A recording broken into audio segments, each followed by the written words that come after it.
ഒരു പ്രസ്ഥാനത്തിൻ്റെ, ഒരു സമുദായത്തിൻ്റെ, ഒരു രൂപതയുടെ പ്രസക്തി അറിയണമെന്നുണ്ടെങ്കിൽ അങ്ങനെയൊരു പ്രസ്ഥാനമില്ലായിരുന്നു എന്ന് ചിന്തിക്കുമ്പോൾ അറിയാൻ കഴിയും.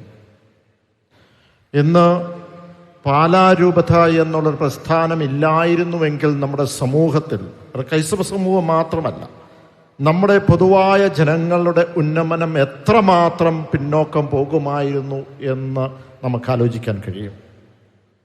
നമുക്കറിയാം, വ്യത്യസ്തമായ ഇവിടെ സൂചിപ്പിച്ചതുപോലെ വിദ്യാഭ്യാസ മേഖലയിൽ 7ഓളം കോളേജുകൾ, 100ഓളം വരുന്ന സ്കൂളുകൾ, ആരോഗ്യരംഗത്ത് വിവിധ ആശുപത്രികളും, ശ്രദ്ധേയമായ മെഡിസിറ്റി. നമുക്കറിയാം, ഇന്ന് ഏറ്റവും കൂടുതൽ ശ്രദ്ധേയമായി നിൽക്കുന്നു കേരള സമൂഹത്തിൽ. അത് മാത്രമല്ല, ഹോം പ്രോജക്റ്റ് 2000ഓളം വരുന്ന ഭവന ഇല്ലാത്തവർക്ക് വീട് വെച്ച് കൊടുക്കുക. കേരള സമൂഹത്തിൽ മറ്റൊരു സംഘടനയും എനിക്ക് തോന്നുന്നില്ല ഇത്രമാത്രം ബൃഹത്തായ ഒരു പദ്ധതി ജനസമൂഹത്തിൽ ഇന്ന് പാവപ്പെട്ടവർക്ക് വേണ്ടി ചെയ്തിരിക്കുന്നത്. അവിടെയാണ് ഈ രൂപതയുടെ, ആ സഭയുടെ പ്രസക്തിയെപ്പറ്റി നമ്മൾ പറയാറുള്ളത്.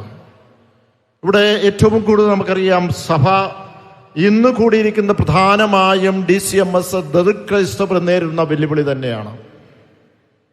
ഞാൻ ഓർക്കുന്ന ഒരു ജനപ്രതിനിധിയായി 2009-10 കാലഘട്ടത്തിൽ ലോക്സഭയുടെ പാർലമെന്റ് അംഗമായതിനു ശേഷം പൊതുവായ വികസന പദ്ധതികളൊക്കെ മുന്നോട്ട് വെക്കുമ്പോൾ ജനസമൂഹത്തിൽ ഏറ്റവും കൂടുതൽ ഇന്ന് വിഷമം അർപ്പിക്കുന്ന അല്ലെങ്കിൽ നേരിടുന്ന, അവിടെ സാമൂഹ്യനീതി അവിടെ ഇല്ലാതെ ഇരിക്കുന്ന അങ്ങനെയുള്ള ജനവിഭാഗമായ ദളിത് ക്രിസ്ത്യൻസിന്റെ കാര്യങ്ങൾ 1 പ്രാവശ്യമല്ല, 2 പ്രാവശ്യമല്ല, 3-4 പ്രാവശ്യം സബ്മിഷനായിട്ട് പാർലമെന്റിൽ കൊണ്ടുവന്നു. കാരണം ഇത് കേന്ദ്രവുമായി ബന്ധപ്പെട്ട ഒരു ഇടപെടലുകൾ നടന്നേ തീരൂ.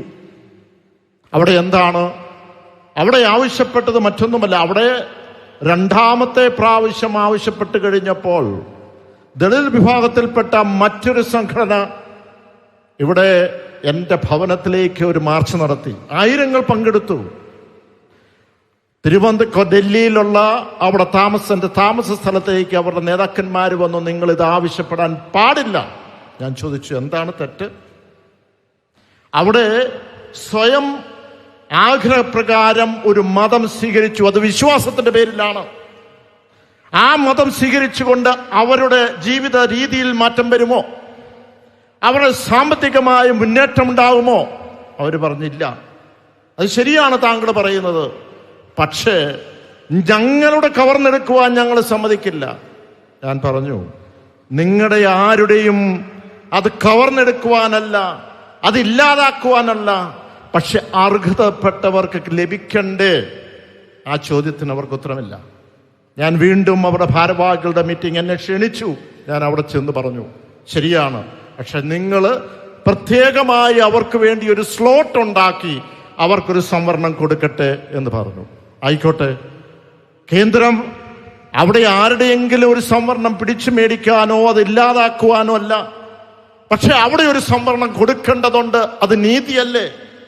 ഇന്ന് ഇവിടെ സൂചിപ്പിച്ചുള്ള റോഷിയക്കൻ സൂചിപ്പിച്ച 1950 ഒരു എക്സിക്യൂട്ടീവ് ഓർഡറിലാണ് ഇവരുടെ സംവരണം കൊടുക്കരുതെന്നുള്ളൊരു തീരുമാനമാണ്. പക്ഷേ അതോടൊപ്പം സിഖ് സമുദായത്തിൽപ്പെട്ടതും ബുദ്ധിസത്തിൽപ്പെട്ടവർക്കും കൊടുക്കുന്നു എന്നുള്ളതാണ്.